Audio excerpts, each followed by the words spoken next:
พันพันพันพัน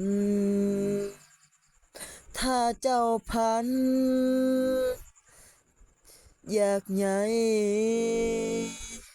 อยากมีเจ้าบ่ลงมือเฮ็ดเจ้าก็พันเปล่าเปล่าเจ้าก็เปลืองน้ำลายเจ้าก็เปลืองความพันเด้อพันพันพันออกมาความคิดแต่ละคนอยากพันอยากมีอยากเมื่อย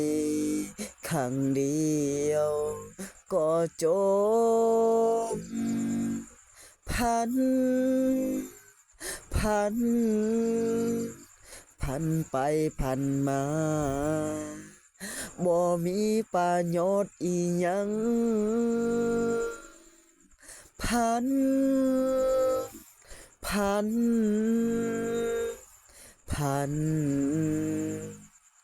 เจ้าพันก็พันไปพันเด้อพันเด้อต้องลงมือเฮ็ดก็ยังไม่สายเกินไปถ้าพันแล้วลงมือเฮ็ดก็มันบ่สายเกินไปถ้าเจ้าพันว่าเจ้าบอกเฮ็ดมือเอินมันสิหายไปความคิดของเฮามันลืมไว้จิตใจเฮาคิดไปทางไหมพันพันพันพันต้องลงมือเฮ็ดแม้จะพันหลายเลพันน้อยเจ้าต้องกล้าได้กล้าเสี่ยงตอนนี้เฮาพันหลายสิ่งหลายอย่างเฮาพัน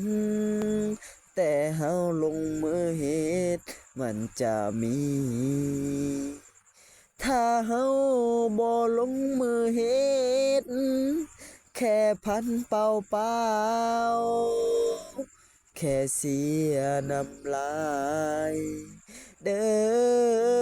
อความผ่าน